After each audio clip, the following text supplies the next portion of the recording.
Sud Radio dans tous ses états. Philippe David. Nous sommes en guerre. In our politics, we can argue vigorously, as the Prime Minister and I did over the past 6 weeks, but still respect each other. Heureux d'être en votre compagnie aujourd'hui de midi à 14h pour Philippe David dans tous ses états. Tout de suite, on va parler dans le fait du jour des tweets d'Adrien Quatennens, de Philippe Poutou et maintenant de la CGT.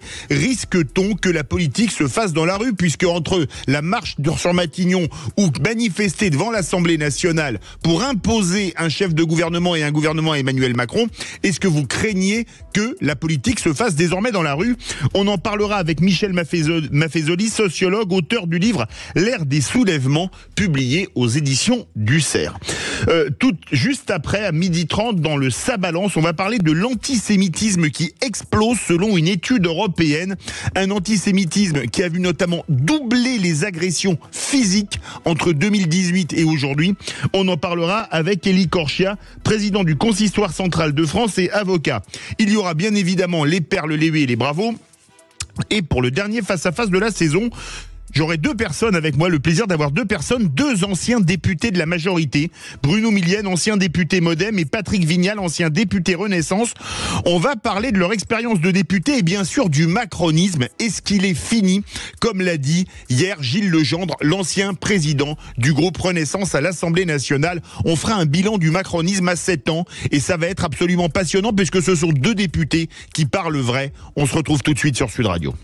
Sud Radio. Parlons vrai. Parlons vrai. Sud Radio. Parlons vrai. Sud Radio. Parlons vrai. Parlons vrai. Sud Radio dans tous ses états.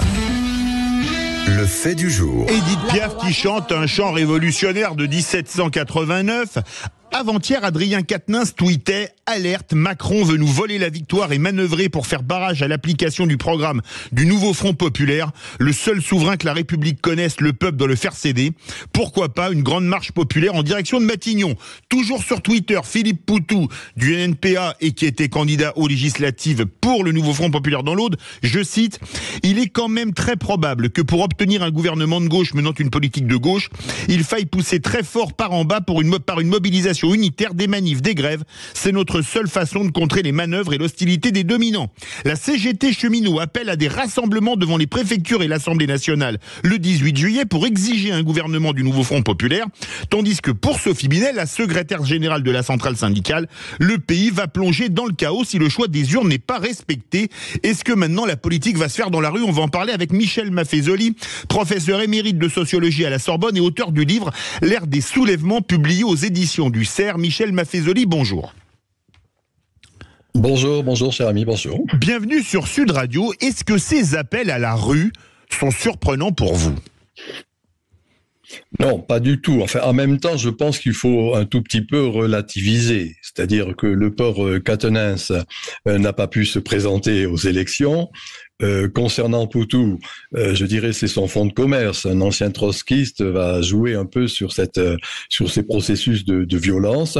Et puis pour les syndicats en perte de vitesse, tels que ceux que vous avez cités, eh bien là encore c'est une manière d'exister. Voilà. Donc je relativiserai les prises de position que vous venez de souligner.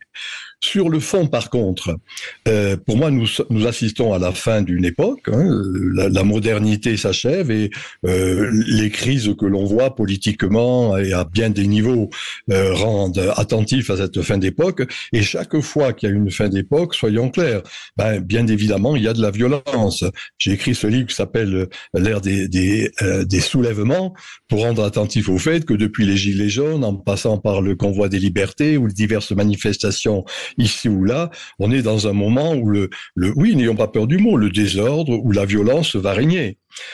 En même temps, puisque le mot a été employé tout à l'heure par vous, soyons attentifs au fait que à certains moments, il y a du chaos, mais si je puis le dire au travers d'une formule un peu ésotérique de la pensée profonde, ordo ap chaos, c'est-à-dire que régulièrement, en tout cas chaque 3-4 siècles, il y a toujours du chaos pour arriver à un nouvel ordre. C'est mon hypothèse. Voilà. Donc, d'une certaine manière, il y a un ordre en gestation, et entre le moment un intermédiaire pour arriver à cet ordre, eh bien évidemment, c'est quelque chose, n'ayons pas peur des mots, cela peut un peu choquer ce que je vais dire, mais qui est de l'ordre de la violence. Voilà. Donc, au-delà des personnes que vous avez citées, le phénomène beaucoup plus profond, c'est qu'il va y avoir pas mal d'insurrections. Alors, certains parlent d'appel à la sédition. Êtes-vous d'accord avec cette analyse ? Et avec le mot sédition, évidemment. Bon. Oui, sécession, sédition. Écoutez, permettez-moi, puisque vous savez que je suis un vieux prof à Sorbonne, d'être un peu pédant. Et je rappelle ce que disait Machiavel. Hein, il montrait que à certains moments, il y avait une différence entre la pensée du palais et la pensée de la place publique, et qu'à ce moment-là, il y avait une sécession, une sédétion. Hein, c'est-à-dire que de fait, le peuple ne se reconnaît plus dans ceux qui sont censés être ses représentants. Et de fait, il y a quelque chose qui est la sécession. Alors, en même temps que cela soit récupéré, vous m'avez compris, par les politiques, c'est leur métier. Mais il n'en reste pas moins qu'il faut avoir le courage de reconnaître qu'actuellement, le peuple ne se sent plus représenté. On l'a vu par rapport aux dernières élections, mais on le voit d'une manière récurrente en quelque sorte. Les élites au pouvoir, ceux qui ont le pouvoir de dire et de faire, journalistes, politiques surtout, experts de tous genres, sont totalement déphasés. Et donc du coup, à ce moment-là, il y en a assez. Et de fait, le processus de sédition, il est d'abord avant tout, dans la classe populaire. Moi, je crois qu'il a lieu d'être attentif au peuple. On a peur d'en parler. On parle de populisme. Pour moi, je considère qu'il va y avoir des manifestations de plus en plus fortes. Mais reconnaissons quand même qu'on a un peu une Assemblée nationale de proportionnels élus au scrutin majoritaire. Un scrutin majoritaire qui a interdit notamment à un parti qui avait pourtant déjà beaucoup de voix, le Rassemblement national, d'être représenté au Palais Bourbon. Aujourd'hui, on peut dire que peu ou prou, cette Assemblée nationale, elle représente, grosso modo, la politique française, le paysage politique français avec 3 blocs, qu'on soit content ou pas. Oui, sinon que soyons clairs, moi je suis universitaire, donc je n'appartiens à aucun parti, mais il ne reste pas moins que les 10 millions de voix du Rassemblement national finalement lui donnent pas grand-chose à l'Assemblée, hein, et que le fameux Front républicain a joué un rôle qui est pas un rôle qui est à l'avantage du peuple. Voilà, donc du coup peu à peu cela va se savoir, et du coup cela va susciter toute une série de sécessions, je pense, d'insurrections de divers ordres, au-delà encore une fois, de la tripartition de l'Assemblée. Mais Michel Maffezoli, vous dites que le Rassemblement national n'a pas eu le nombre d'élus qu'il aurait eu s'il n'y avait pas eu le fameux Front républicain entre la majorité et le nouveau Front populaire, mais c'est pas le Rassemblement national qui appelle à manifester devant les préfectures, c'est pas lui qui appelle à demander à marcher sur Matignon, et c'est pas lui qui demande des grèves, on est bien d'accord là-dessus. Tout à fait. Et il a bien raison, disons, de jouer son rôle de modérateur en la matière. Moi, je dis que certains partis, je l'ai dit depuis le début, depuis tout à l'heure, certains partis ou certaines personnalités telles que celles que vous avez citées tout à l'heure, je dirais, vont profiter, c'est leur métier, pour en quelque sorte se mettre en avant. Je maintiens Caténins, non élu, enfin n'ayant pas pu se présenter, Poutou, ayant subi le sort que l'on sait, les syndicats qui ne représentent, soyons clairs, plus grand-chose, profitent en quelque sorte de ce sentiment de sécession, du fait que le peuple ne se sent pas fondamentalement représentés, et du coup vont se servir de ça pour appeler à l'insurrection. Mais pour moi, ce sont prenons ce mot dans le sens simple du terme, ce sont des récupérations politiques. Me paraît beaucoup plus intéressant, et c'est là-dessus qu'il faut réfléchir, c'est là-dessus ce dont on a peur, et à bien des égards à juste titre, c'est que nous sommes dans une période qui va être une période insurrectionnelle. Voilà. Qu'après un certain nombre de gens le récupèrent, ça c'est leur problème, je dirais, pour exister, si je puis dire, voilà, pour le dire un peu brutalement. Mais il n'en reste pas moins, et que certains, tel le Rassemblement national, avec justesse et modération, ne rentre pas dans ce jeu de récupération, c'est légitime, et cela correspond un peu, de mon point de vue, à ce qu'il représente. Mais il n'en reste pas moins que la violence va être là. Michel Maffezoli, est-ce que le fait qu'un syndicat se joigne aux appels des politiques, notamment à manifester devant les préfectures et à la grève générale, ça met pas une pression supplémentaire sur Emmanuel Macron pour nommer un Premier ministre du nouveau Front populaire, sachant qu'on est à une dizaine dizaine de jours, une grosse dizaine de jours du début des Jeux Olympiques, et que si jamais on bloquait les trains, les métros, les RER, les aéroports et tutti quanti, ça pourrait complètement pourrir, il n'y a pas d'autre mot, l'organisation des Jeux.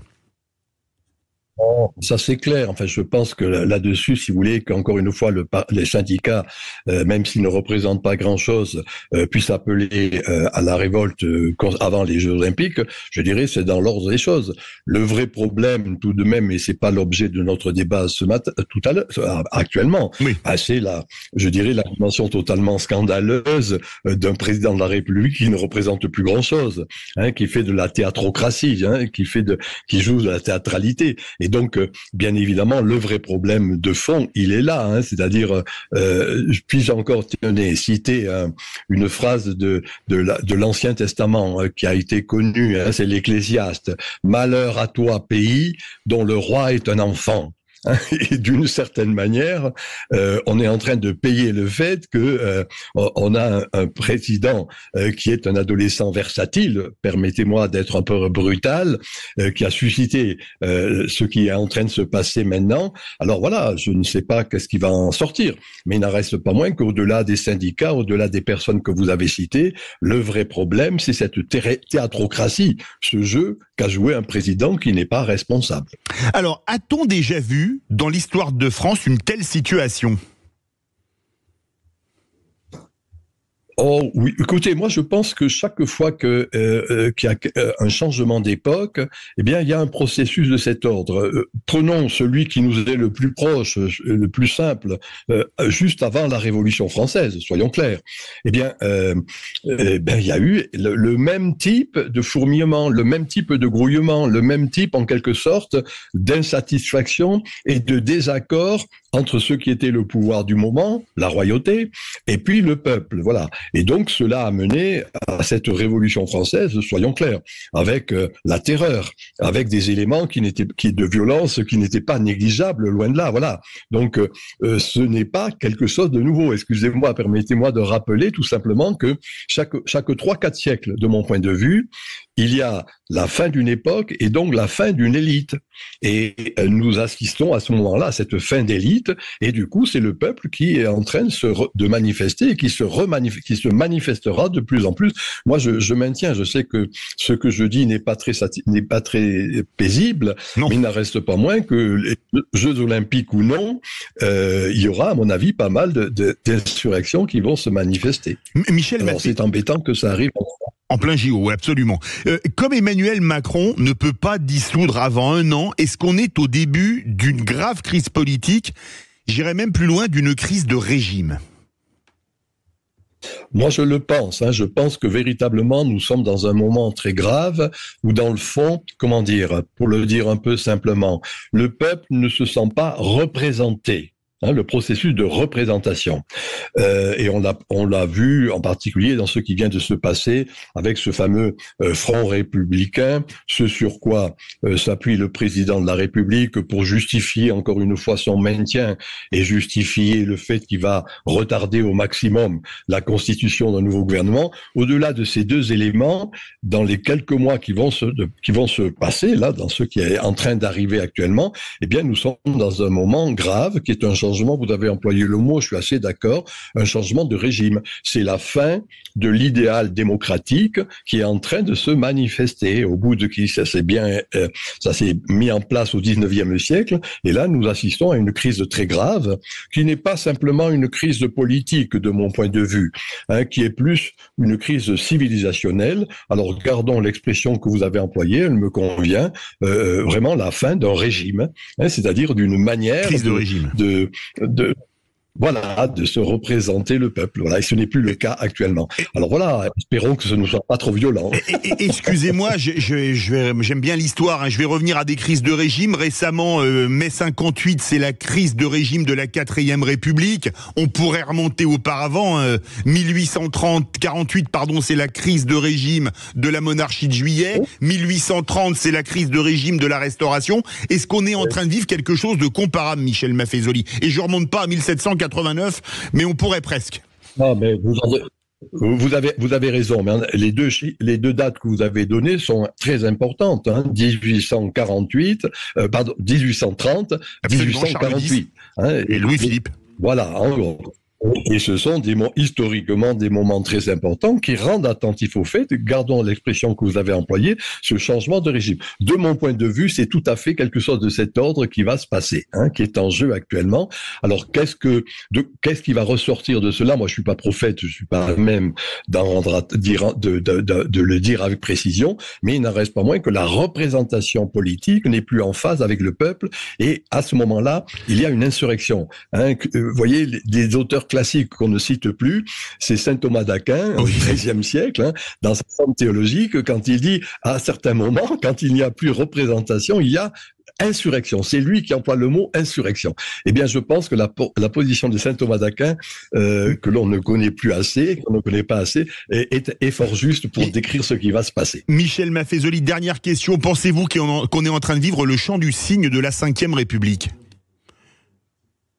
Moi, je pense, de toute façon, un changement de régime, c'est cela exactement. Et on a eu, en fin de course, un représentant suprême, c'est-à-dire un président qui joue du théâtre. J'ai dit, moi, théatrocratie. Et donc, vous voyez, quand un théâtre, ça marche, on est content. Quand, à un moment donné, ce théâtre n'est pas bon, on le siffle. Voilà. Et on est en train de siffler la pièce de théâtre qui ne correspond plus à ce que le peuple attend, en quelque sorte. Merci beaucoup, Michel Maffezoli. Toujours un grand plaisir de vous avoir. Je rappelle que vous êtes professeur émérite de sociologie à la Sorbonne et auteur du livre L'ère des soulèvements, publié aux éditions du Cerf. Dans quelques instants, le Ça balance. On va parler d'une enquête terrifiante sur l'explosion de l'antisémitisme en France, bien évidemment, mais dans toute l'Europe. C'est une enquête qui a été publiée hier à Vienne, en Autriche. On va en parler avec Élie Korchia, président du Consistoire central de France et avocat. Restez bien avec nous sur Sud Radio. Sud Radio dans tous ses états. Philippe David. Sud Radio dans tous ses états. Selon un rapport de l'Agence des droits fondamentaux basé à Vienne, en Autriche, et publié hier, 96% des Juifs d'Europe ont été confrontés à l'antisémitisme en ligne ou dans leur quotidien au cours des 12 derniers mois. 76% des Juifs ont dit cacher occasionnellement leur identité, et 74% des Juifs estiment en France que le conflit à Gaza a un impact sur le sentiment d'insécurité, le taux le plus élevé parmi les pays sondés. Dans 4% des cas, les répondants ont déclaré avoir subi des agressions physiques antisémites contre 2% en 2018. On va en parler. Nous sommes en compagnie de Élie Korchia, président du Consistoire central de France et avocat. Élie Korchia, bonjour. Bonjour. Bienvenue sur Sud Radio. On va commencer déjà par parler de l'affaire qui a défrayé la chronique depuis avant-hier, même plutôt hier. Une enquête administrative suite aux épreuves du bac des élèves du lycée Yavné qui ont été, on peut le dire, très sous-notés. Alors, d'après la commission d'enquête envoyée par Nicole Belloubet, la ministre de l'Éducation, les éléments recueillis, je cite, ne permettent pas de conclure que les élèves du lycée Yavné auraient subi une quelconque discrimination à raison de leur religion supposée ou de leur établissement d'origine. Si certains élèves ont pu connaître des notes plus faibles à cette épreuve très spécifique du grand oral qu'à celle d'autres épreuves écrites dans les mêmes matières, rien n'établit que ces notes attribuées par un jury souverain l'auraient été pour des raisons autres que la maîtrise de cet exercice par ces élèves. Votre réaction, Élie Korchia? Et tout d'abord, la première action, c'est que nous avons fait remonter, suite à un signalement qui avait été fait par des parents et par des élèves, évidemment, qui ont passé ce grand oral. On parle de 15 élèves tout de même, c'est pas 4 ou 5 ou 3 ou 4 élèves, on parle de 15 élèves. Effectivement, l'information a été remontée jusqu'au ministère. Très rapidement, la ministre a demandé à ce qu'une enquête soit faite et une analyse soit réalisée, ce qui a été fait, comme vous l'avez rappelé, dans un délai extrêmement rapide, avec hier soir des conclusions qui nous ont été transmises. Donc la particularité, c'est effectivement que c'est un grand oral. Quand il y a une épreuve écrite, d'abord elle est totalement anonymisée et en plus c'est un écrit, c'est différent. Là on est sur un oral, donc avec une partie subjective beaucoup plus importante au niveau de l'examinateur. Alors il y a effectivement, on parle de 130 élèves de Yavné qui ont passé le baccalauréat. On sait que c'est un excellent établissement. On sait aussi que ces élèves-là avaient d'excellentes notes en contrôle continu. Alors Pourquoi ces 15 élèves-là ont pu rater ou auraient raté leur oral, c'est extrêmement difficile à dire. En tout cas, on a aujourd'hui une enquête qui a révélé, qui a donné des résultats. Je ne vais pas, moi, commenter le commentaire même de cette enquête, qui nous dit qu'il n'y a pas, selon l'enquête qui a été réalisée avec effectivement un certain nombre d'éléments, on ne va pas y revenir parce que ce serait un petit peu long, mais des éléments notamment statistiques sur les élèves qui ont passé ce grand oral dans ces deux jurys concernés, le nombre d'élèves, ceux qui venaient de Yavne, ceux qui ne venaient pas de ce lycée, les notes qui ont été obtenues par les uns et par les autres dans la globalité, et il ressort des conclusions qu'il n'y a pas en tout cas qu'il n'y aurait pas eu de discrimination en raison de l'appartenance de ces élèves lors de ce grand oral à leur lycée et à leur religion, dont acte. En tout cas, ce qui était important pour nous, c'est qu'il y a une tolérance zéro en matière d'antisémitisme aujourd'hui. Il faut que chaque fait ou suspicion de fait qui nous paraissent évidemment graves, surtout dans le climat, on va y revenir, que nous connaissons tant en Europe que dans notre pays en France, il ne fallait pas que cela reste sans une enquête, sans approfondissement de cette enquête, et c'est ce qui a eu lieu hier soir. On a pris acte de ces conclusions de cette enquête qui a été diligentée par le ministère. Alors, Élie Korchia, je rappelle que vous êtes président du Consistoire central de France et avocat. Selon un rapport de l'Agence des droits fondamentaux basé à Vienne, en Autriche, et publié hier, 96% des Juifs d'Europe ont été confrontés à l'antisémitisme en ligne ou dans leur quotidien au cours des 12 mois précédents. Êtes-vous surpris par les résultats terrifiants de cette enquête ? Malheureusement non, je ne suis pas surpris parce que nous avons indiqué à plusieurs reprises depuis le 7 octobre notamment l'aggravation de la situation pour les Juifs en Europe et bien évidemment en France. Vous savez que en France, nous avons la plus importante communauté juive à travers le continent européen et la troisième au monde après Israël et les États-Unis. Et donc, nous avons effectivement déploré cette libération de la parole antisémite, des actes antisémites, bien évidemment aussi. Et vous savez qu'il y a eu une flambée, notamment des actes antisémites après le 7 octobre, notamment au troisième trimestre 2023, avec une augmentation de 1000% des actes antisémites sur le territoire national. Et rien qu'au premier trimestre 2024, on a eu à déplorer une augmentation de plus de 300% des actes antisémites. Alors les chiffres qui viennent d'être donnés dans cette enquête, malheureusement, je le dis bien, reflètent une réalité de terrain que nous connaissons bien évidemment. Alors justement, nombre de Juifs ont dit dans cette enquête cacher occasionnellement leur identité. Ça atteint 83% en France. C'est absolument hallucinant. Comment fait-on pour vivre en cachant son identité, notamment sur sa boîte à lettres, ou au livreur qui vous apporte un colis ? D'abord, il faut tout faire pour ne pas cacher son identité. Je le dis, maintenant, il y a des conditions qui parfois sont difficiles, il y a des quartiers qui sont plus compliqués, il y a une crainte aussi, un climat anxiogène qu'il faut comprendre. Il ne faut pas fermer les yeux, il faut être lucide face à la situation. Mais nous devons continuer à ne pas vivre ni dans la psychose, ni dans le fait de vivre comme des citoyens qui devraient cacher leur identité. C'est ce que malheureusement les ennemis de la République, les ennemis des valeurs que nous portons et de ce que nous sommes, des Français de confession juive, c'est ce qu'ils voudraient. Ils voudraient que nous cachions notre identité, que nous puissions vivre d'une façon qui n'est pas normale dans la psychose. Et il faut évidemment refuser cela, même si je comprends que à certains moments, eh bien certaines et certains craignent et donc effectivement décident d'enlever leur mezouza de leur porte, décident de ne pas peut-être sortir avec une Magen David, une étoile de David portée au cou, mais tout ça, ce sont des symptômes d'une société qui va mal, d'une société malheureusement actuellement qui connaît un antisémitisme beaucoup trop important. Et donc c'est tout cela que nous combattons jour après jour, pied à pied, parce qu'on ne peut pas accepter que dans notre pays, dans un aussi beau pays qui est le nôtre, la France, on puisse vivre aujourd'hui avec une partie de la population, eh bien des Français juifs qui aujourd'hui vivent dans ce climat qui est inacceptable. Élie Korchia, en France, 74%, parce que c'est une étude européenne dans plusieurs pays, en France, 74% des Juifs estiment que le conflit à Gaza a un impact sur leur sentiment d'insécurité. C'est le taux le plus élevé parmi les pays sondés. Ils sont seulement 62% à éprouver ce sentiment en moyenne, contre seulement 9% en Hongrie. Comment expliquer cet écart, 9% en Hongrie, 74% en France ? C'est très clair, c'est très simple.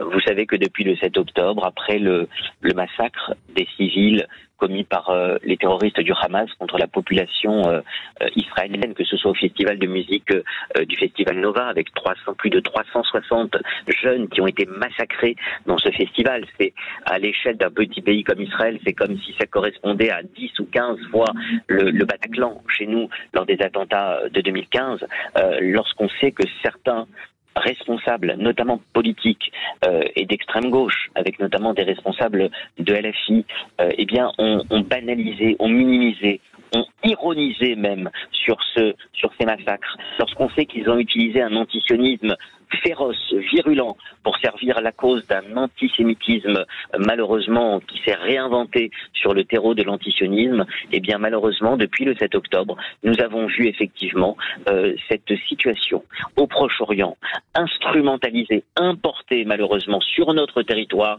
et ça n'a fait qu'amplifier, malheureusement, la hausse de l'antisémitisme que l'on a connu au cours de ces 10 derniers mois. Mais Élie Korchia, comment expliquez-vous qu'on fasse des actes antisémites suite au 7 octobre, alors que le 7 octobre, ce sont les Juifs qui sont les victimes? On marche sur la tête, on est chez les fous? Évidemment, ça aurait dû, et ça a quand même, il faut quand même le rappeler, je ne peux pas voir que les mauvais côtés de la chose. Il y a aussi beaucoup de personnalités dans la société française. Parmi nos concitoyens, nos compatriotes, il y a énormément de personnalités, que ce soit des personnalités connues ou pas, qui nous ont soutenus, qui nous ont apporté leur soutien par rapport malheureusement à cette hausse de l'antisémitisme. Mais l'ironie de l'histoire, c'est effectivement que Israël, qui vivait en paix le 6 octobre, s'est retrouvé le 7 octobre au matin envahi par les terroristes qui, dans tous les kibboutz autour de la bande de Gaza, qui, au festival de musique Nova, ont perdu la vie, plus de 1200 civils qui ont été violés, massacrés, assassinés, des enfants, des femmes, des hommes, des adultes et des personnes âgées, sans parler de plus de 200 otages qui ont été pris dans les tunnels de Gaza. Et vous savez, tous ceux qui sont morts, ceux qui ont retrouvé la liberté, notamment des femmes qui ont raconté comment elles ont été violentées sexuellement lors de leur détention. Malheureusement, ça a évidemment entraîné pour beaucoup de personnes, heureusement, de l'empathie, mais pour beaucoup, il y a eu effectivement une invisibilisation de cette tragédie. Et dès que Israël a riposté, parce que le Hamas savait très bien qu'en commettant ces actions terroristes, eh bien, il y allait y avoir une réaction d'Israël. C'est ce qui a eu lieu et c'est ce qui est toujours malheureusement à l'œuvre, puisqu'il y a toujours ces opérations de guerre qui sont menées contre le Hamas.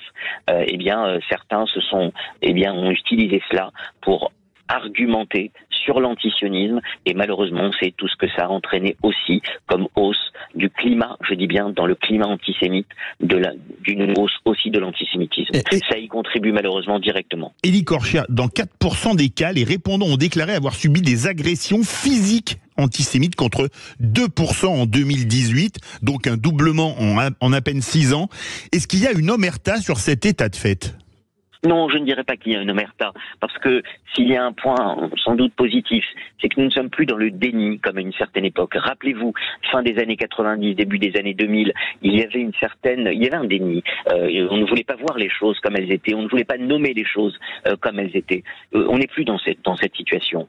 On dit les choses, le ministère de l'Intérieur, à qui je rends hommage, fait un travail au quotidien avec les services du SPCJ, du service de la protection de la communauté juive. On arrive à avoir beaucoup plus de plaintes, même si parfois malheureusement encore des personnes ne veulent pas déposer plainte en se disant mais c'est trop compliqué, on ne va pas déposer plainte, est-ce qu'il y aura vraiment une suite? Non, il faut déposer plainte pour chaque fait selon la gravité des faits, et évidemment nous avons un suivi qui est ensuite réalisé avec le ministère de l'Intérieur, donc je ne dirais pas ni qu'il y a omerta, ni qu'il y a déni. Malheureusement, face à ce fléau terrible que nous connaissons actuellement, il faut dénoncer d'abord toutes celles et ceux qui utilisent ce qui se passe au Moyen-Orient pour essayer de s'en servir et pour essayer dans notre pays, souvent pour des fins électoralistes, cyniques ou perverses, d'utiliser ce qui se passe au Moyen-Orient pour en faire des arguments, comme on a pu le voir aux élections européennes, notamment pour en faire quasiment le thème même parfois d'une campagne électorale, alors que ça n'a rien à voir avec les sujets qui occupent aujourd'hui principalement nos concitoyens et nos compatriotes,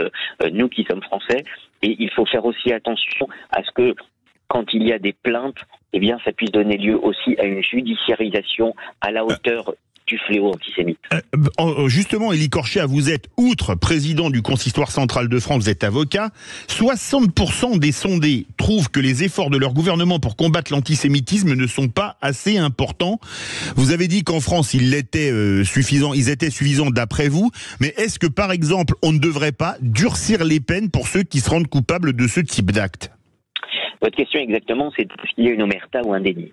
Il n'y a pas d'omerta, il n'y a pas de déni. Mais si vous me demandez est-ce que les mesures que l'État met en œuvre sont suffisantes aujourd'hui pour combattre le fléau comme cela doit l'être, évidemment non. Parce que même s'il y a des plans de lutte contre l'antisémitisme, on voit bien que les plans se succèdent, mais que les résultats ne sont pas là. Et on parle de la hausse importante de l'antisémitisme depuis notamment cette dernière année. Donc on ne peut pas dire que la lutte est suffisante. Donc il faut de nouveaux moyens, bien évidemment, pour lutter contre l'antisémitisme. Il faut on verra quel sera le nouveau gouvernement, mais il faut qu'il y ait un plan d'action renforcé dans la prévention, dans la répression et dans la judiciarisation, le suivi judiciaire ensuite des actes antisémites.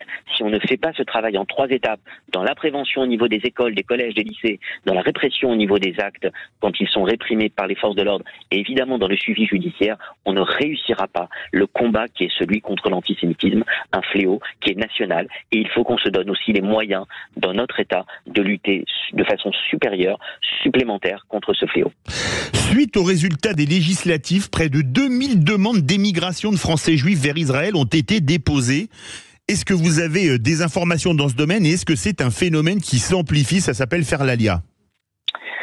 Ce sont des demandes d'information. Ça ne veut pas dire que les gens feront leur alia et ensuite mais c'est déjà un geste. Partiront. Mais c'est évidemment une démarche. Et il faudrait être aveugle pour ne pas comprendre que mois après mois, notamment depuis le 7 octobre, dans cette dernière année, il faudrait être aveugle pour ne pas comprendre que les mois qui se succèdent, la hausse des actes antisémites, quand on a vu encore le mois dernier une enfant de 12 ans qui est prise à partie par 3 adolescents et qui se retrouve violée dans des conditions terribles, avec des violences et des insultes, notamment à caractère antisémite. Il faudrait être aveugle pour ne pas comprendre que cela crée une situation particulièrement anxiogène pour les Français juifs. Et donc qu'il y ait des personnes, des familles qui se disent « Est-ce que mon avenir est encore en France? Est-ce que je ne devrais pas partir de France et construire ma vie demain, que ce soit en Israël, ça peut être aussi dans d'autres pays ?» Mais pour les 2000 demandes d'information, c'est effectivement par rapport à Israël, vous l'avez relevé. Moi, ce que je crois, c'est que les personnes qui partent et qui veulent faire leur alia, ce n'est pas d'aujourd'hui ni d'hier, elles doivent le faire avec un projet de vie. Mais partir de France aujourd'hui parce qu'on craint pour notre sécurité, c'est effectivement, en tant que Français, vous l'avez rappelé, en tant qu'avocat, donc en tant qu'auxiliaire de justice aussi, c'est quelque chose qui m'est insupportable. Mais c'est une réalité du terrain. On ne peut pas vivre ce que l'on vit depuis tous ces derniers mois et s'étonner aujourd'hui que des familles songent aujourd'hui à quitter le territoire pour aller vivre ailleurs. Et Élie Corchia, un vieux proverbe yiddish disait « Vivre heureux comme Dieu en France ». C'était notamment à l'époque où les Ashkénazes fuyaient l'Europe de l'Est en fuyant les pogroms donc. Et est-ce que c'est une époque révolue, les Juifs heureux en France? Écoutez, nous sommes une partie intégrante, vous le savez, depuis toujours. Je rappelais, lorsque j'ai organisé Yom Rashi à Troyes, la journée du judaïsme français, il y a à peine 10 jours, je rappelais l'ancrage de la communauté juive de France depuis plus de 2000 ans, et notamment au Moyen-Âge, avec Rashi, le plus grand auteur, le plus grand commentateur de la Bible et du Talmud, qui vivait dans l'Aube à Troyes. Donc c'est dire l'ancrage des Juifs de France dans la communauté nationale. Donc vous dire, est-ce qu'on est aujourd'hui dans un climat serein? Non. Est-ce qu'on pourrait en continuer à dire aujourd'hui heureux comme juif en France, comme vous l'avez rappelé? C'est difficile aujourd'hui de le dire dans le climat que nous vivons, mais nous devons rester combatifs, nous devons rester solides, et j'en veux pour preuve un exemple. Nous allons commémorer dans quelques jours, la semaine prochaine, la rafle du Vel d'Hiv.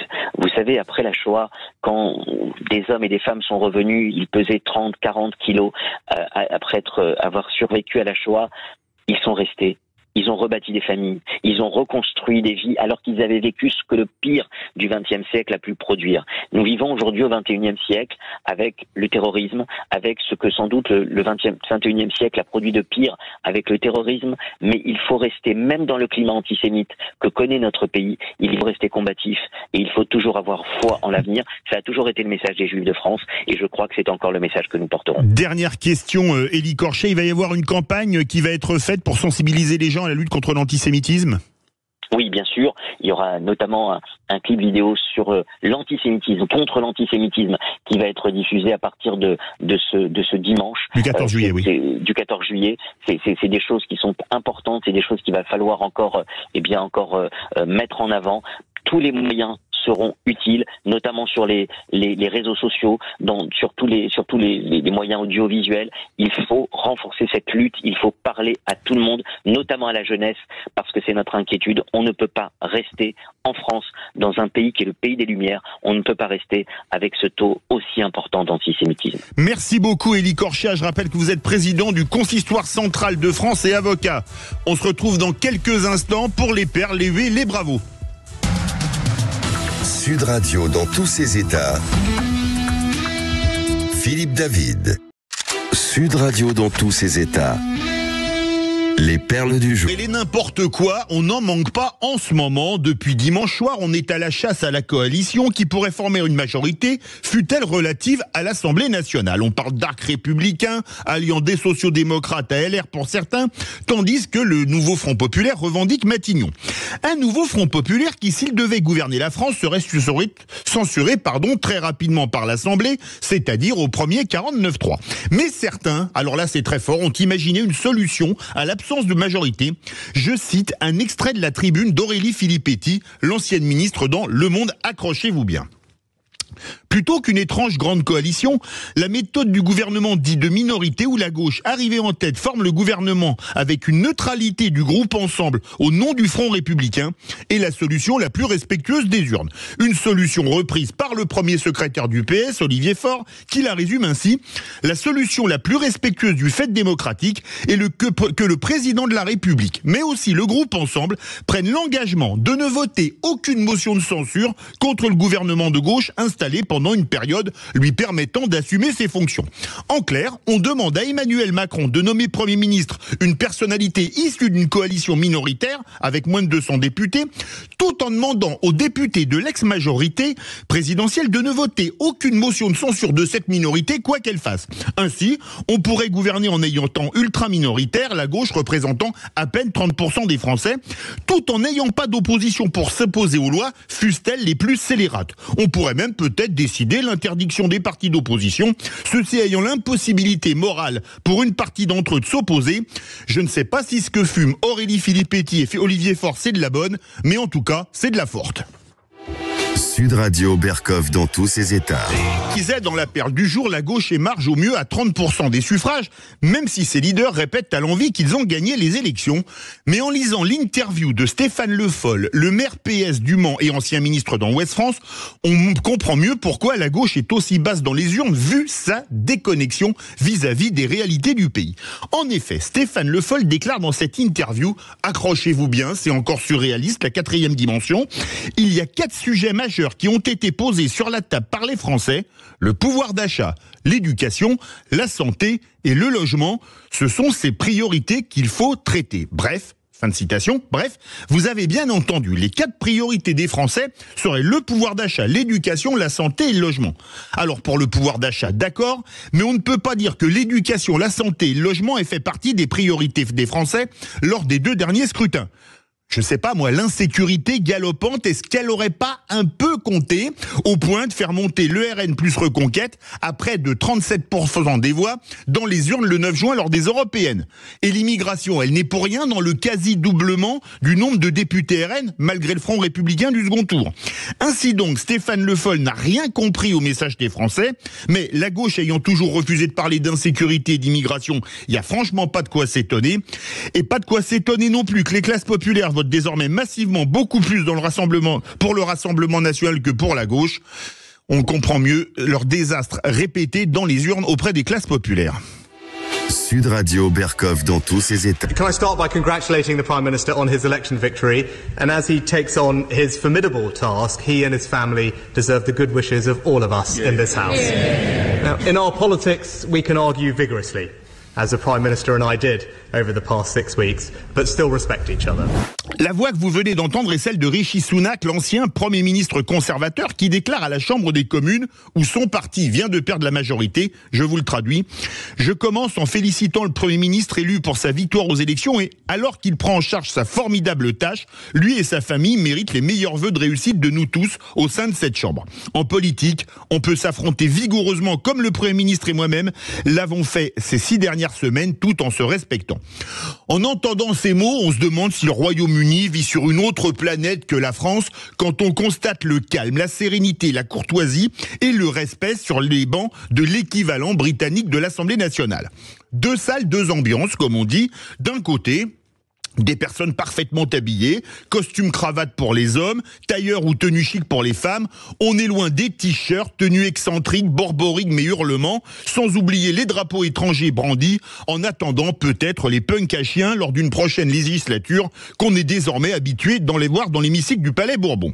Et outre la forme, le fond est lui aussi d'un tout autre niveau, aucun parti au Royaume-Uni n'étant capable de faire des programmes aussi démagogiques de l'autre côté de la Manche que de notre côté. D'ailleurs, regardez le programme de Keir Starmer, le nouveau Premier ministre travailliste, donc de gauche. Il veut réduire l'immigration, baisser la dette publique, tout en n'augmentant pas une fiscalité moins élevée qu'en France. Ici, il serait qualifié de droite dure, voire d'extrême droite et évidemment d'ultralibéral. Comme disait un ancien Premier ministre travailliste à la tribune de l'Assemblée nationale, Tony Blair, la gestion de l'économie n'est ni de gauche ni de droite, elle est bonne ou elle est mauvaise. Tout de suite, pour le face-à-face, on sera 3 finalement, ce sera pas franchement un face-à-face, ce sera un triple face-à-face. On va parler du bilan du macronisme et de la vie d'un député avec 2 anciens députés qui parlent vrai. On les a eu souvent sur Sud Radio et ils n'ont pas gardé leur siège. On aura avec nous Bruno Millienne, ancien député Modem des Yvelines, et Patrick Vignal, ancien député Renaissance de l'Hérault. On va parler pourquoi on s'engage en politique, la vie d'un parlementaire, comment ils ont rencontré Macron, le macronisme est-il fini, comme l'a dit hier Gilles Legendre sur BFM TV. Vous voulez réagir, un seul numéro où Manu attend vos appels, le 0826 300 300. Sud Radio. Parlons vrai. Parlons vrai. Sud Radio. Parlons vrai. Sud Radio. Sud Radio Berkov dans tous ses états. Le face-à-face. La messe des législatives est dite depuis dimanche dernier, même si on n'a toujours pas de majorité, et on va donner la parole à 2 ex-députés de la majorité aujourd'hui. 2 députés qui ont dû se retirer après le premier tour, puisqu'ils avaient terminé en 3e position, suite au désistement réciproque entre Ensemble et le Nouveau Front Populaire. 2 députés qu'on a souvent eu le plaisir d'avoir sur Sud Radio, puisque ce sont 2 députés qui parlent vrai. On va parler avec eux de leur vie avant la politique, et une fois députés, pourquoi est-ce qu'ils ont rejoint Macron en 2016-2017, leur exercice du mandat de député, est-ce qu'ils envisagent maintenant qu'ils n'ont plus de mandat électif? On parlera bien évidemment du macronisme, de ce qu'il était au début et de ce qu'il en reste. Est-il d'ailleurs mort, comme l'a dit hier Gilles Legendre, l'ancien président du groupe Renaissance à l'Assemblée nationale, en affirmant sur BFM TV, le macronisme c'est fini. Avec nous, Bruno Millienne, ancien député Modem des Yvelines. Bonjour Bruno Millienne. Bonjour. Vous connaissez bien le studio? Oui. Et avec nous, à distance, il va nous envoyer un peu de soleil du Sud. Et d'ailleurs, à l'accent, on entend qu'il n'était pas député du Nord ou du Pas-de-Calais. Patrick Vignal, ancien député Renaissance de l'Hérault. Bonjour Patrick Vignal. Bonjour à tous les deux, je vous confirme qu'il fait 40 degrés et après l'émission, je serai sur mon yacht autour de la Grande Motte à me faire plaisir. Donc je plaisante, j'arrive Patrick, j'arrive. Juste un Sévillor. Oui, un Sévillor, c'est pas le même prix qu'un yacht. Tiens, on va commencer. On est d'accord.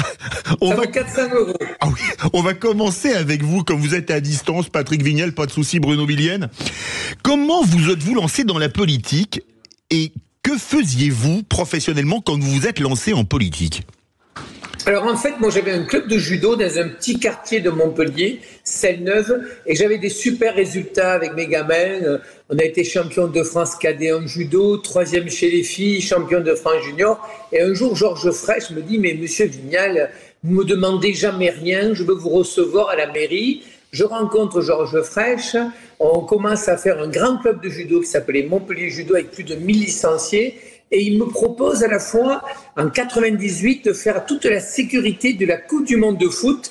Donc je me retrouve à La Paillade avec quelqu'un d'exceptionnel qui s'appelait Louis Nicolin. En 99, je lui fais le Téléthon national, on fait quelque chose d'assez extraordinaire. Et il me dit, tu es fait pour faire de la politique, je veux que tu rentres. Et donc, je suis rentré dans l'équipe municipale en 2001. J'ai été directement adjoint au sport. Et à côté de ça, donc j'avais mon club sportif et j'étais enseignant, j'étais prof associé à la fac des sports, tout ce qui est événementiel. On a fait le FIS, un événement énorme, 600 000 jeunes au bord du Lez, 3 Tours de France, du beach volley. Donc, j'ai toujours fait des événements sportifs et c'est vrai que je suis ravi d'être avec Bruno parce que Bruno Millenne, il me fait rappeler un Georges Frêche. C'est-à-dire que nous, on est loyal, mais on aime dire les choses parce qu'on n'a pas envie de déplaire à nos familles, à nos amis, en baissant les yeux quand on les croise. Et je crois que c'est une qualité en politique, mais qui est en train de se perdre. Et vous avez été maire adjoint à Montpellier avant de devenir député socialiste au départ en 2012. Hein. Oui, en fait j'ai été maire adjoint à la cohésion sociale au sport, j'étais conseiller général d'un canton et un jour le Georges Frêche m'invite à manger à la région, il me dit il y aura une carte électorale recoupée, je veux que tu sois candidat dans la 9e circonscription, c'est une nouvelle circo, elle était ni gagnée ni gagnable puisqu'elle était très à droite et comme je suis un garçon un petit peu intrépide, je vais faire un séjour au ski, je tombe sur un rocher, je me fais une fracture du col du fémur et je fais campagne en fauteuil roulant. Et je peux vous dire, monsieur David, en fait, que j'ai gagné parce que les gens disaient, mais il est sympa, il est sportif. Et j'ai gagné quelque part avec ce handicap qui n'a été que passager. Et je pense à ceux qui l'ont de manière continue. Et puis, je ne sais pas si vous vous rappelez, quand je suis arrivé à l'Assemblée, j'ai écouté le discours de Jean-Marc Ayrault, j'ai fait un malaise. Et donc, le médecin de François Hollande était là ce jour-là. Donc, je suis descendu en civière et là, j'ai eu une ovation de tous les ministres parce que Vignal, député de l'UNEL, personne connaissait. Donc, j'ai fait une entrée fracassante à l'Assemblée en faisant un malaise à l'Assemblée nationale en 2012. Alors vous, Bruno Millenne, comment est-ce que vous êtes lancé en politique et qu'est-ce que vous faisiez ? Moi, c'est un peu un hasard. J'ai toujours suivi la politique. Vous avez vu de la lumière et vous êtes rentré, c'est ça ? Non, pas tout à fait. Mais non, j'ai toujours suivi la politique. Ça m'intéressait, mais j'arrivais pas à me situer au milieu des partis. Moi, je suis plutôt de gauche à la base, comme Patrick, puisque j'ai voté dès que j'étais en âge de voter, j'ai voté socialiste. J'ai voté pour la première fois d'ailleurs pour Mitterrand en 81. Et j'ai suivi le parcours des sociétés. Mais il y avait toujours quelque chose qui me gênait dans les partis politiques. C'était quelque chose d'indicible que je n'arrivais pas forcément à poser sur la table. Et puis un jour, en 2007, Villepinte, François Bayrou, une phrase, une seule qui m'a fait basculer. Une idée est bonne parce qu'elle est bonne, pas parce qu'elle vient de la droite ou qu'elle vient de la gauche. C'est un peu comme Tony Blair disait, une politique économique n'est pas de droite ou de gauche, elle est bonne ou elle est mauvaise. Et ça, tout d'un coup, je me suis dit, ben oui, mais moi ça, c'est parfaitement en accord avec mes idées. Donc j'ai rejoint le MoDem en 2007, de manière un peu dilettante au départ, on va être honnête. Et puis quand je me suis installé dans les Yvelines en 2011, là les choses se sont un peu précipitées. Je suis rentré au bureau de la fédération départementale. 2014, je suis conseiller municipal. 2015, il manquait quelqu'un pour boucler la liste MoDem sur les régionales. Alors, à l'époque, on était en alliance avec Valérie Pécresse. Je suis 20e sur la liste, je ferme la porte derrière moi, donc c'est un peu un coup de bol, hein, j'aurais pu ne pas être élu. Et puis 2017, Marc Fesneau me dit, bah écoute, t'es dans la 9e circonscription des Yvelines, réputée imprenable puisqu'elle avait été redessinée par Pasqua et Pandreau pour l'offrir à Henri Cuc. Oui. Donc elle ne devait pas échapper à la droite. Écoute, vas-y, on verra bien si ça le fait ou pas. Ça l'a fait en 2017, ça l'a fait en 2022. Et voilà. Question, comment vous êtes-vous rallié à Emmanuel Macron, Patrick Vignal ? Je vous demandais une réponse assez brève et il y a la même chose à Bruno Millenne. Alors déjà, Bruno Millenne, il est dans la 9e circonscription comme moi. Oui, oui, j'ai pensé. Ni gagnable. Alors un jour, je me retrouve à la question et je vois un jeune homme classe, fit, costard, cravate. Il me dit, tu es Patrick Vignal, je m'appelle Emmanuel Macron, je viens d'être nommé ministre de l'économie et on me dit que tu fais des super visites ministérielles, je veux venir chez toi. J'ai dit, écoute Emmanuel, tu me laisses le temps du dîner. À la fin du dîner, j'ai dit, écoute, la semaine dernière, j'étais avec un pêcheur extraordinaire, un pêcheur d'anguilles, qui s'appelle Roland Guerrero. Je te fais une visite de l'étang de l'Or. Je te fais rencontrer des jeunes extraordinaires à l'UNEL. Vous savez, c'était une période, c'était très compliqué. Avec Xavier Niel, on avait mis des ordinateurs et les gamins travaillaient sur justement l'informatique. Vous étiez très agile avec les pouces. Et le soir, tu rencontreras 500 chefs d'entreprise. Et franchement, j'ai été bluffé l'intelligence, l'activité, la réactivité. Le soir, il prenait pas 2 questions, 10 questions, et il répondait « Bruno, tu m'as posé la question sur tel thème, Philippe sur tel thème ». Et là, j'ai vu quelqu'un d'exceptionnel, et j'ai dit à mes collègues, puisqu'on était 9 députés socialistes, j'ai dit « Il a tout compris. Il était en avance des autres, sur un même temps qui correspond plus aujourd'hui, qu'on soit clair. Et là, j'ai trouvé quelqu'un de rapide. Je ne vous cache pas qu'il m'a demandé de l'accompagner de suite avec Ferrand, avec Travers, avec Castaner. Et moi, je ne pouvais pas. François Hollande m'avait fait gagner de 200 voix. J'ai dit, écoute, si François Hollande se représente, je suivrai François Hollande. Après, l'aventure d'Amont ne m'allait pas. J'étais réformateur avec Valls et Collomb, donc j'ai parrainé et soutenu Emmanuel Macron. Et vous, Bruno Millienne ?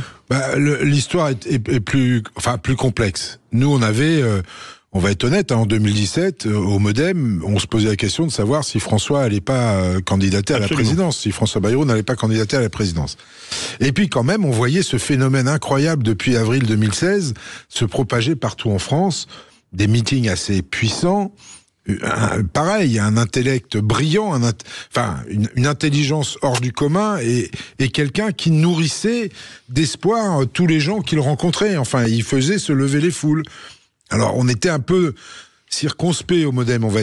Et puis, François a été rencontré, la fameuse rencontre avec Emmanuel Macron qui a duré 2-3 heures. Et je pense que François Bayrou a été bluffé aussi par l'intelligence du président, par sa clairvoyance. Et puis, c'est venu comme une espèce d'évidence que nous n'avions pas réussi en 2007. Il allait le réussir en 2017 et on ne pouvait pas ne pas être de la partie. Et on a entendu rapidement la première rencontre à l'Assemblée nationale à la buvette. Vous, c'était comment avec Macron ? Alors la première rencontre, ça va vous faire rire. Je dis tout, moi, c'est catastrophique.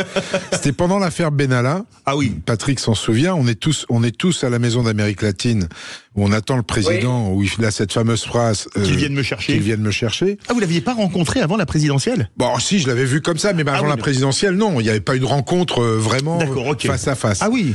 Non, on le voyait, machin, mais moi je suis pas du genre à aller chercher le selfie, donc moi je m'approche pas des personnalités comme ça, je leur laisse de l'air en général. Et là, j'étais avec Christophe Malbrandt, dont se souvient Patrick Vignal, et il y avait toute la horde des députés qui étaient devant l'endroit où le président allait s'exprimer, prêt à faire des selfies, à lui toucher le bras et machin. Alors moi, je supporte pas ça.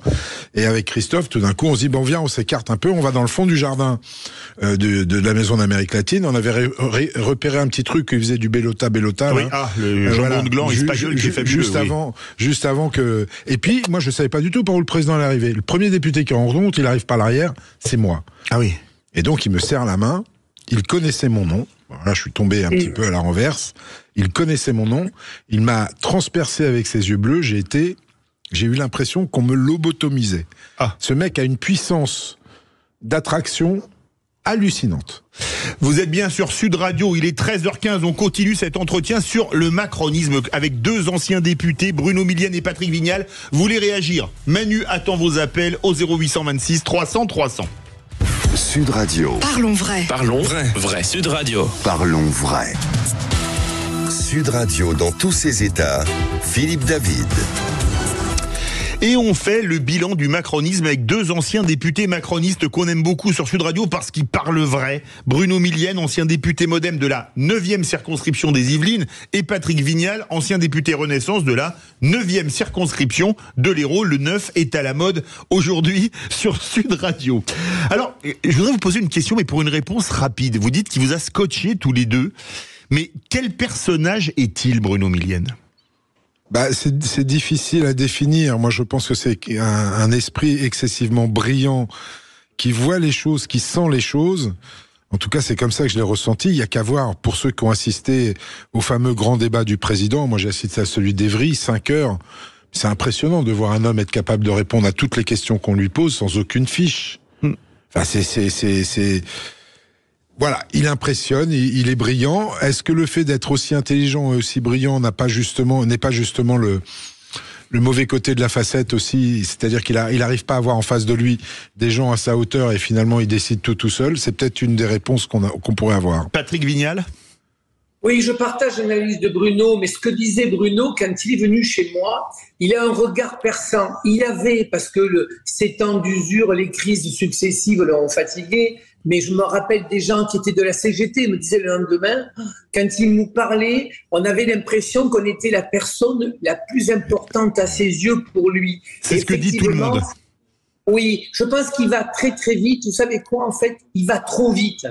Il va trop vite et peut-être ce qu'il a péché, c'est qu'en fait, il avait un entourage trop de techno. Il y a manqué des gens d'humilité, de chair, de gens de territoire, des élus locaux. Et c'est vrai que chaque fois, dans ses décisions quand même, parce que moi je vais être clair, avec Bruno on partage ça, je vois aujourd'hui des gens qui sont en train de lui jeter des seaux de merde, excusez-moi du terme parce que je suis en colère, alors que hier j'étais devant la porte de l'Élysée pour avoir un poste de ministre. Donc on a un président qui va trop vite, qui peut-être anticipe trop et qui surtout ne prend pas le temps. C'est le cas de la réforme des retraites. Moi j'avais échangé avec lui, j'avais dit c'est explosif.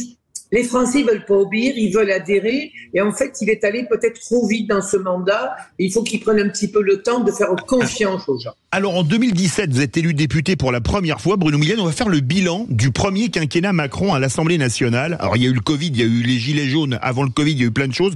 Comment c'était l'ambiance à l'Assemblée? Parce qu'il disait, soyez fiers d'être des amateurs, comme il y avait plein de nouveaux députés comme vous.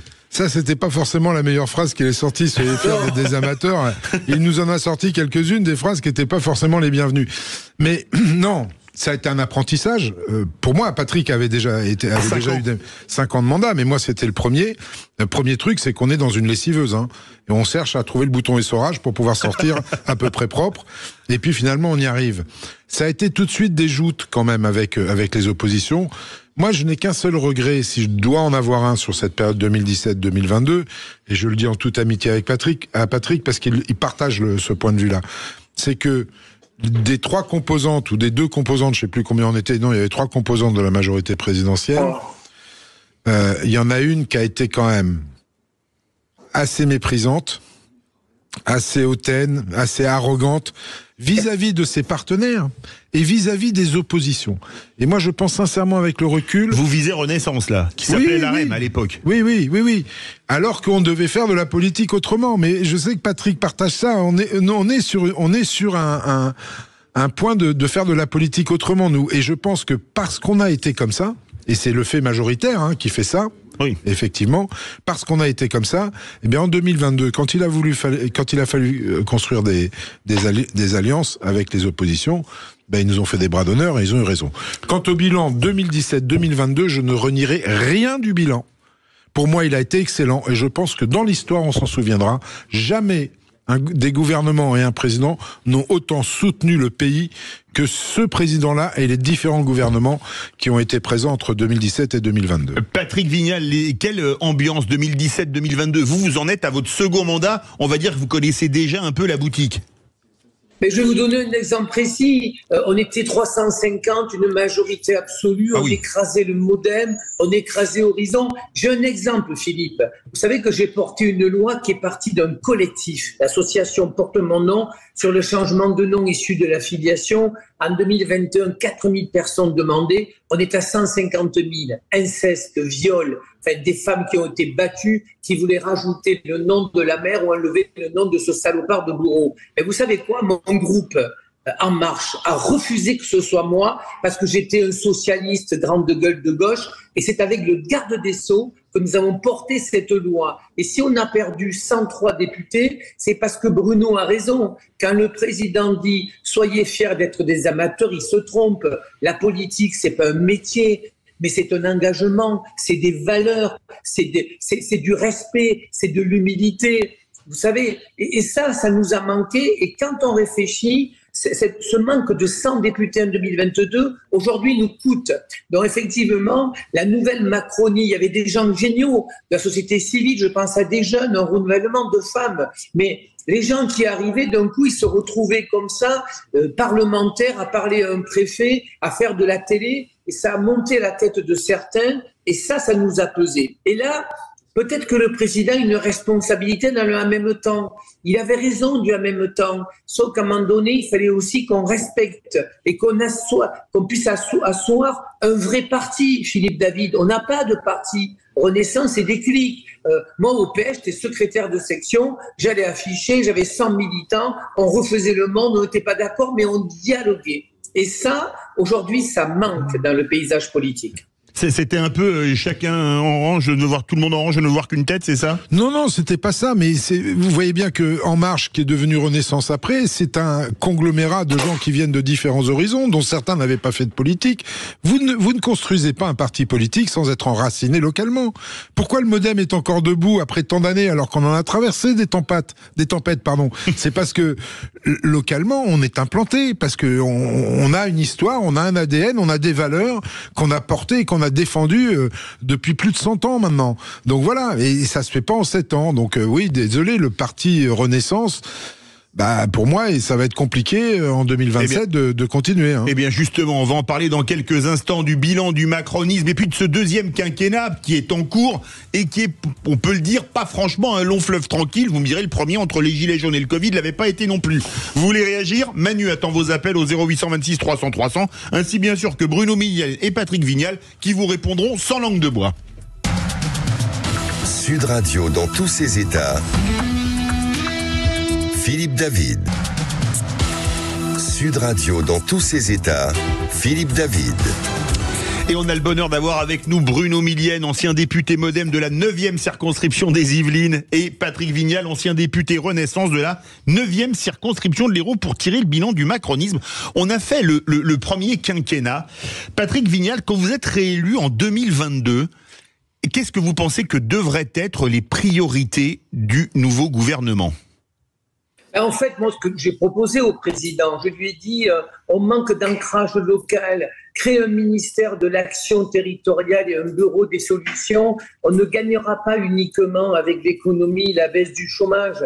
On gagnera avec des ancrages, on gagnera quand les gens ne diront pas c'est leur vie, c'est pas la nôtre. Et donc le vrai débat, c'était peut-être, et on s'est trompé, peut-être mettre pas des ministres techno. Quand vous avez quelqu'un comme Dupond-Moretti, c'est un homme, on peut aimer ou pas, mais c'est un homme de conviction, de chair. Et je pense qu'on a manqué, si vous voulez, de maillons. On a eu des ministres tellement techno qu'on ne comprenait pas ce qu'ils disaient. Donc on a manqué cette proximité, on a manqué, si vous voulez, de faire une osmose avec les Français. Et pourtant, Emmanuel Macron, moi je peux vous dire, j'ai fait ces débats avec lui, comme a dit Bruno, il n'a pas besoin de fiches, en fait, il comprend comment ça fonctionne, mais je pense qu'il a eu du mal à se reposer sur les corps intermédiaires et sur les élus locaux. C'est l'erreur qu'on a fait. Enfin, le maire, il est élu et aimé à 80% de ses administrés. On n'a pas parlé au maire, on n'a pas parlé au président des départements, on n'a pas parlé au président de région. Il fallait qu'on fasse de la politique et en fait,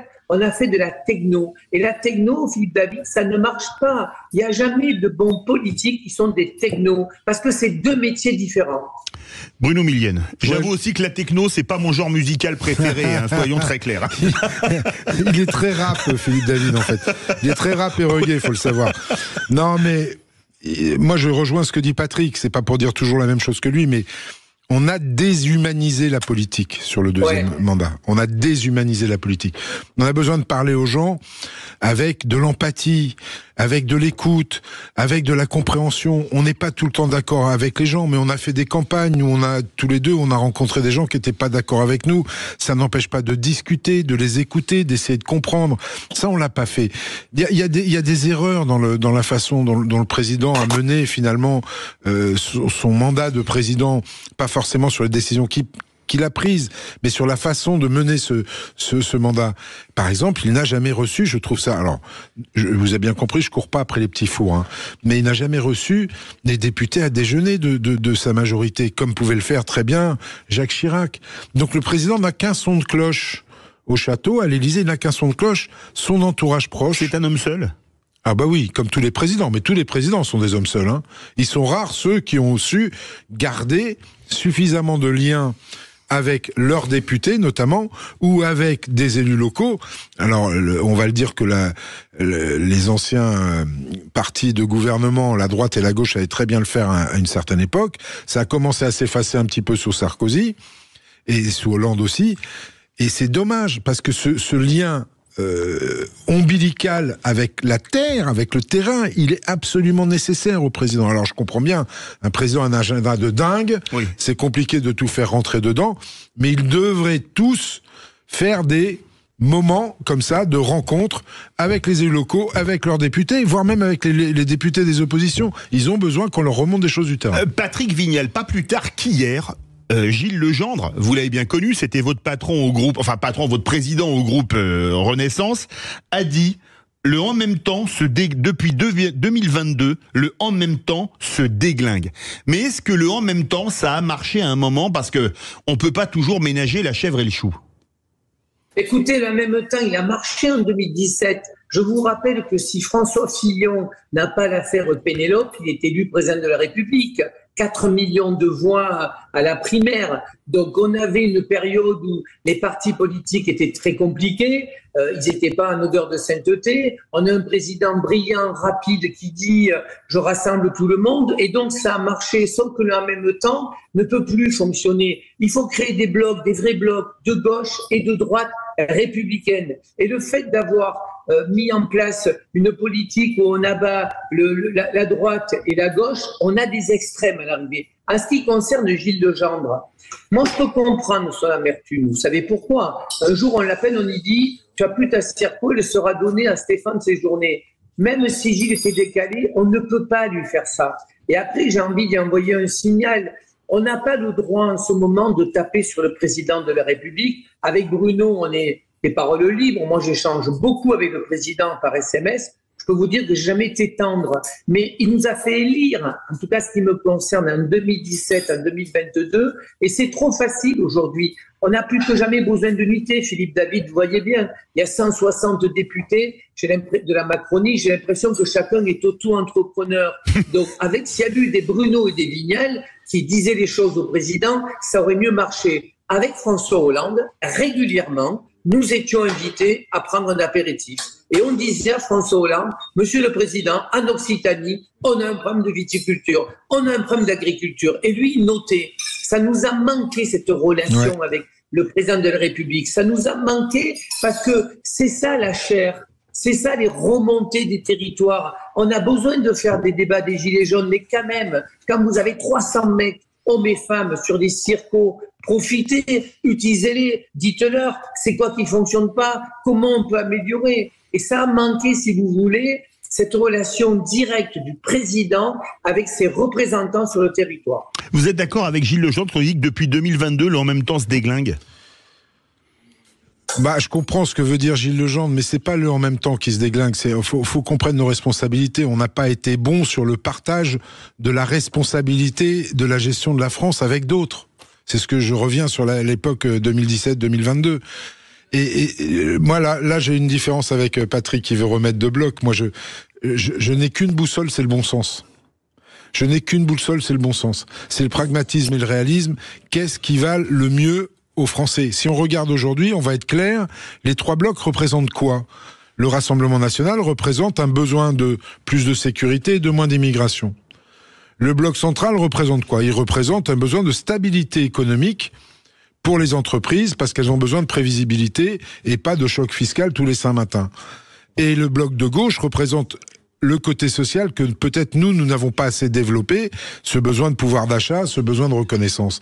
Eh bien ça, je suis désolé, vous regardez l'Assemblée aujourd'hui, il n'y a pas de majorité pour faire les trois choses. Quand le bloc de gauche nous dit il faut appliquer notre programme avec notre programme et tout notre programme, c'est de la foutaise. Il y a 70% des Français qui n'en veulent pas de leur programme. Donc il faut qu'à un moment, c'est pas du en même temps, mais il faut qu'à un moment, les gens arrivent à travailler ensemble. Patrick Vignal, Bruno Millienne, ça réagit au 0826 300 300 et on a Lila de Lyon. Lyon, on écoute Sud Radio sur 105.8 en FM qui veut vous interpeller. Bonjour Lila. Bonjour à vos deux invités. D'abord, j'ai réagi dès que j'ai entendu vos deux députés ou ex-députés, je ne sais plus. Ex-députés, oui. Oui, et puis Monsieur Privat, je le vois souvent sur les plateaux. Donc, je voulais vous dire, ils ont parlé d'abord de séduction. Et comment ils ont été en fait séduits, et notamment Monsieur Privat, parce que Monsieur Macron connaissait son prénom. Enfin, c'est pas Monsieur Privat, c'est Monsieur Vignal.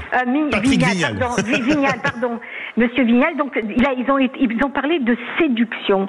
Mais moi, je voudrais vous dire quelque chose. Les Français ont en tout cas pour les 2 élections, face au Rassemblement national, ils ont tout fait pour que Monsieur Macron soit en haut de la pyramide. Et c'est dommage que Monsieur Macron, ou on l'aime, ou complètement on le supporte pas. Et ce qui m'embête, c'est ce que je me dis, comment se fait-il que cet homme a préféré, après les Gilets jaunes, aller parler aux maires, il n'a pas parlé aux Français. Quand il était à l'étranger, il les traitait de Gaulois réfractaires, et quand il en a eu besoin, c'est mes chers compatriotes. Et aujourd'hui, il fait une lettre, au lieu d'aller carrément sur un plateau de télévision et parler les yeux dans les yeux aux Français, comme il parle les yeux dans les yeux à certaines personnes, notamment ses députés. Alors, Lila, beaucoup de questions à la fois. On commence avec Patrick Vignal. Tiens, on va commencer avec vous sur... Finalement, Emmanuel Macron, il a été élu 2 fois plus. Les gens ont voté contre Marine Le Pen que pour Emmanuel Macron. Est-ce que pour vous, c'est audible ce que dit Lila? Pas la première fois. Mais Lila elle a raison, mais ce que je voudrais vous dire, c'est que Lila, il y a l'usure du pouvoir.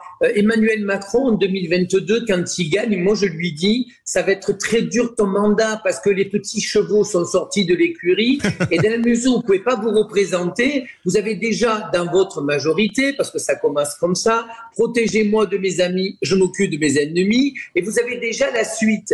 Et c'est vrai que là, la difficulté du président, c'est que peut-être qu'il parle trop. Et donc, nous, on y a dit, Monsieur le Président, laissez mener la campagne à Gabriel Attal. Et donc, la lettre, c'était, si vous voulez, pour éviter d'occuper l'espace. Et vous avez raison, madame. Ou on aime ou on déteste Emmanuel Macron. Je vous rassure, votre serviteur, c'est pareil. Ou les gens même me disent, on vous soutient, ou ils me détestent. Et ça, c'est français, en fait. Pourquoi? Parce qu'on ne laisse pas indifférent. Je pourrais vous parler de Bruno Millen, on l'aime, on le déteste, de Gérald Darmanin, de Éric Dupond-Moretti ou de Philippe David. En fait, en France, quand les gens sont transparents, ils ne donnent pas de l'émotion. Et donc, Emmanuel Macron, il a ce côté émotionnel où on l'aime ou on le déteste. Et je trouve que c'est un petit peu dommage parce qu'on doit parler de la France. Et donc, à l'international, il est apprécié et au niveau national, il peut être détesté.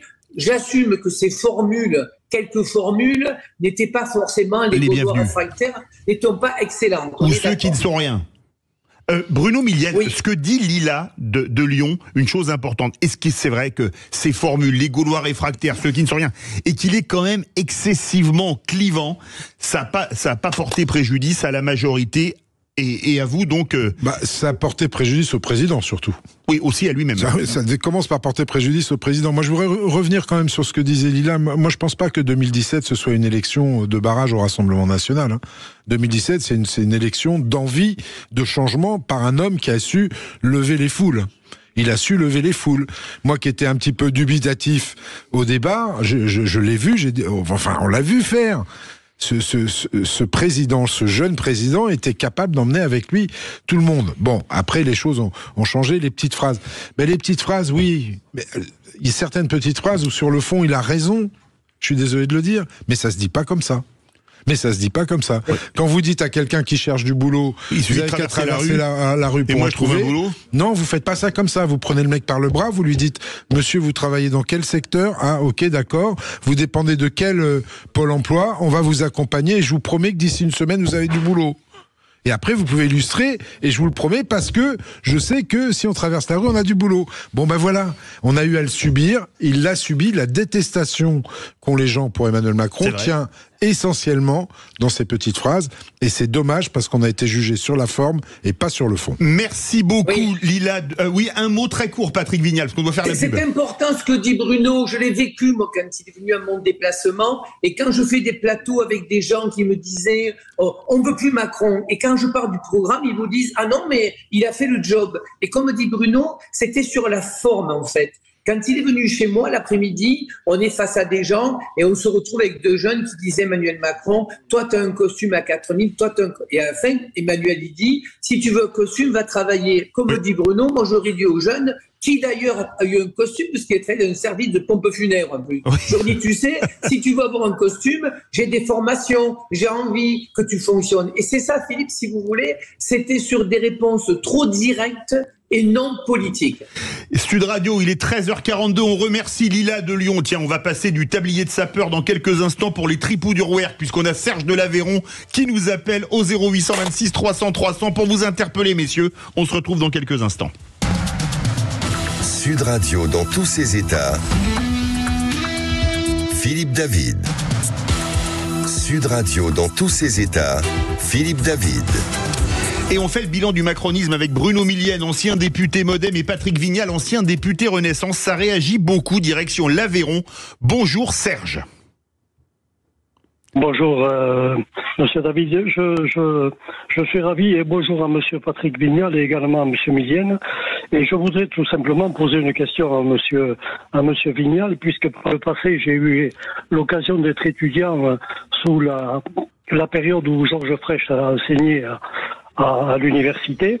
Alors je voulais lui demander tout simplement s'il ne notait pas, il n'y avait pas un gouffre quand on a connu Georges Frêche qui collait ses affiches avec les étudiants pour faire campagne lorsqu'il a battu Maître Delmas pour la conquête de la mairie de Montpellier. Et le personnage qu'est Monsieur Macron, pour qui moi personnellement je n'ai aucune haine, mais que je considère comme un paratonnerre qui actuellement ne fait que tout simplement hériter, se ramasser tout l'héritage des 40 ou 50 années de politique qui se sont suivies. Et ensuite, je voudrais tout simplement lui rappeler que Georges Frêche, par ailleurs, vu sa culture et l'esprit d'entreprise qu'il avait, Mitterrand n'avait surtout pas souhaité le prendre comme ministre. Et je dirais que ce sont surtout des personnages de cet ordre-là dont nous manquons aujourd'hui, c'est-à-dire celui qui qualifiait à l'époque de délinquant les deux membres du Conseil constitutionnel, dont j'ai oublié le nom, l'un d'entre eux étant Maître Dumas, qui avait tout simplement s'était livré à une petite magouille qui avait permis de blanchir certains hommes politiques qui finalement étaient corrompus dans des affaires de financement, etc., etc. Vous connaissez mieux que moi. Et puis, si vous avez l'occasion, Monsieur Vignal, puisque vous êtes judoka, je souhaiterais que vous donniez le bonjour à Monsieur Christian Bénézis, que j'ai également rencontré par le passé. Ah bah écoutez, le monde est petit parce que vous avez été maire adjoint de Georges Frêche et Serge de l'Aveyron a été son élève. On va laisser répondre Patrick Vignal. C'est vrai que Georges Frêche, il disait des choses largement plus trash que Macron, mais c'était pas ça la politique à l'ancienne finalement. Georges Frêche, il avait tout compris, il savait travailler avec des forces vives, il savait emballer la droite de Montpellier puisqu'il a gouverné pendant longtemps. Georges Frêche était un érudit, c'était la politique qu'on aime, les deux fers, les Georges Frêche étaient des gens exceptionnels. Moi, j'ai vu Georges Frêche pleurer sur des débats, il incarnait quelque chose, Georges Frêche, si vous voulez, moi je vais être clair, je rentre sur la liste en 2001, 2 mois après je suis adjoint au sport, adjoint à La Paillade qui était le quartier de conquête de la gauche. Et c'est vrai que le vrai débat qu'on a aujourd'hui, c'est qu'on manque de gens avec du charisme, on manque de gens qui aiment les gens. Et c'était la force de Frêche, tout en étant un homme politique. Et après, en ce qui concerne Christian Bénézis, cher monsieur, moi j'ai succédé, si on peut le dire, à Christian Bénézis, puisque je suis devenu adjoint au sport. Mais je veux pas faire vieux con, excusez-moi du terme, mais... Donc vous n'êtes pas vieux et pas con, donc vous ne risquez rien. Non mais, Philippe, ce qui était assez génial, c'est que moi j'affichais avec Frêche, on se battait avec les communistes, mais comment vous dire, à armes égales. Aujourd'hui, on a les réseaux sociaux, les gens se planquent derrière. Je me fais insulter tous les jours par peut-être des amis ou des anciens amis qui font des fakes sur les réseaux. Il faut remettre de l'humain dans nos territoires. Et c'est vrai que, franchement, Georges Frêche serait là, il aurait soutenu en 2017 Macron, mais comme à Mitterrand, il aurait dit « pose ta cravate et viens jouer au boule avec moi sur le terrain ». Parce que Frêche était capable de recevoir 19 ministres européens au quorum et l'après-midi jouer à la pétanque avec moi à Figuerolles. C'est ça les grands hommes politiques. Bruno Millienne. Il aurait dû être formé par Georges Frêche. Bruno Millienne. Le changement des hommes politiques, j'avais prévu de vous poser une question sur l'ambiance à l'Assemblée nationale dans le deuxième quinquennat. Vous y avez passé que 2 ans tous. C'est vrai qu'il y avait 2 salles, 2 ambiances par rapport à 2017-2022, 2022-2024, non? Oh, il y a eu dès 2017 beaucoup trop de députés, je vais dire techno. Moi, on a un peu la même façon de faire de la politique avec Patrick. La politique, c'est des convictions. C'est des convictions qu'on peut partager avec des gens, même avec des gens qui ne sont pas d'accord avec nous, parce qu'on essaye toujours de trouver des chemins. Mais c'est surtout quoi la politique? C'est de l'empathie, c'est de l'écoute, c'est de la bienveillance, c'est de l'émotion. Enfin, on s'engage pas en politique. Ni Patrick, ni moi ne sommes engagés en politique. Déjà pour faire fortune, parce qu'on a perdu du pognon. Ça, c'est la première chose. Oui. Et deuxième chose, on l'a fait. Pourquoi? Pour être au service de nos concitoyens. Quels qu'ils soient, d'où qu'ils viennent, qu'ils votent pour nous ou pas. Si vous êtes incapable de transmettre la moindre émotion aux gens à qui vous vous adressez, mais c'est fini. Et je trouve que le personnel politique aujourd'hui est d'un niveau catastrophique à ce niveau-là. On n'a que des technos. Un techno ne fait pas de politique. Pour moi, c'est pas possible. Laissons la politique à ceux qui sont comptables ou qui sont capables d'entraîner les citoyens avec eux sur des émotions et sur des choses partagées. Merci à Serge de l'Aveyron. Il nous reste 5 minutes et je voudrais vous poser absolument 2 questions à chacun. Comment avez-vous vécu la dissolution le 9 juin au soir, Patrick Vignal, quand vous l'avez entendu, je dissous l'Assemblée nationale? Écoutez, 1 heure avant, j'avais un ami dont je tairai le nom qui m'a dit « il va dissoudre ». Et très franchement, c'est un uppercut. Vous montez sur un ring et vous prenez une droite forte qui vous sonne. Et donc, je ne vous cache pas que j'ai pas dormi de la nuit, d'abord pour mes collaborateurs. Et puis, je me dis, mais c'est pas maintenant. Enfin, quand vous êtes à 14% aux européennes, des européennes qui étaient tout contre Macron. Et jamais parlé d'Europe. Donc, oui, j'ai été sonné. Et puis, quand j'ai vu ce spectacle, Philippe, sur le RN, le Front de gauche, des gens qui se détestent, et on le voit aujourd'hui, enfin, quand même, de quoi on parle? J'ai honte, moi, aujourd'hui, de voir les groupes à l'Assemblée, des Sacha Houillet qui se libèrent de Renaissance, Aurélien Pradé qui fait son groupe, le petit Ciotti qui se décale du RN, Corbière, non mais c'est quoi ce jeu-là? J'ai honte. Et donc, tout cela, ça me met à la fois en colère, et à la fois, je me dis qu'avec Bruno, on doit continuer en matière de citoyenneté parce qu'il y a un nouvel esprit peut-être. Les Français nous ont dit arrêtez l'hégémonie, maintenant travaillez ensemble. Mais là, on est au pied du mur, on doit être responsable et travailler ensemble. Bruno Millienne, quand vous entendez je dissous l'Assemblée nationale, vous avez réagi comment? D'abord, vous avez pris un uppercut aussi? J'ai d'abord entendu que le président allait s'exprimer. Et là, j'ai compris qu'on était mal barré. Et quand il l'a dit, j'étais KO. J'étais KO et comme Patrick, mes premières pensées, c'était pas pour ma personne. Ça a été pour mes collaborateurs, qui sont des gens exceptionnels. Nos collaborateurs sont exceptionnels. Sans eux, on ne peut rien. Ces gamins, ils se retrouvent au chômage alors que c'est des pointures. C'est pas normal, c'est d'une violence. Et pourquoi? Pour des résultats des européennes dont il avait dit quelques semaines auparavant que ça n'aurait aucune incidence. On avait les Jeux Olympiques qui arrivaient. Donc il y a l'uppercut, comme a dit Patrick. Après, il y a la colère qui monte. Une colère froide. Heureusement que je ne l'ai pas eu ce soir-là au téléphone ni par SMS. Une colère froide, mais terrible. Et le lendemain, me dire, mais c'est pas possible. On a les Jeux qui arrivent, il y a pas d'urgence. On s'attendait éventuellement à une dissolution en septembre. En septembre ou en octobre. Bon ben voilà, on a quand même passé pratiquement toutes les lois qu'on a voulu passer. Ça fonctionnait bon an mal an. Il n'y avait pas d'urgence à le faire. Et en fait, sur un coup de poker, sur un pari, alors qu'il n'a pas la meilleure main, le président met tout par terre. Il nous reste 2 minutes. Comme l'a dit Gilles Legendre hier, le macronisme, c'est fini. Patrick Vignal? Le macronisme, c'est simple, Philippe David, c'est Emmanuel Macron. Le macronisme, c'était un homme, un engagement, une brillance, on l'a dit avec Bruno, mais en fait, on n'a jamais créé un parti politique. Vous savez, dans ma circo, les militants et les filles, ils étaient 200 sur le terrain. Et moi, j'étais 50 avec mes amis. Donc, aujourd'hui, on en est là. Il faut recréer un parti politique. Il faut des secrétaires de section. Il faut des femmes et des hommes qui s'engagent pour un projet France. Ça marche pas, l'homme providentiel. Vous le voyez bien, si on veut gagner 2027, c'est une équipe. Les gens ne croient plus. Avant, on disait, c'est un homme ou une femme qui a rendez-vous avec les Français. C'est fini tout ça. C'est une équipe de femmes et d'hommes qui n'ont pas envie de régler des comptes sur leur ego, sur leur rancœur et sur des vengeances et qui veulent faire France. Voilà comment on pourra gagner, sinon on dégagera. Le macronisme, c'est fini, comme l'a dit Gilles Legendre. Le macronisme s'attache à Emmanuel Macron. C'est comme si vous me posiez la question, le bayrou-isme, c'est fini. Le bayrou-isme n'existe pas parce qu'il y a le modem. Voilà, c'est tout, c'est aussi simple que ça. Et je rejoins Patrick Vignal, arrêtez de bosser pour vos chapelles. Moi, j'ai honte de ce que je vois à l'Assemblée aussi aujourd'hui. Quel message vous envoyez les Français en 2022, en 2024 ? Bossez ensemble pour l'intérêt des Français. Vous êtes capable de faire ça plutôt que de vous protéger le cul et de garder vos fauteuils bien au chaud à l'Assemblée nationale ? Montrez que vous en avez dans la culotte et que vous êtes capable de bosser pour les Français. Ça me met dans une rogne, pas possible de les voir comme ça. C'est incroyable. Ils ne retiennent rien des enseignements vote après vote. Et après, ils s'étonnent que le Rassemblement national monte ou qu'il y ait de l'abstention. Mesdames et messieurs les premiers responsables, c'est vous.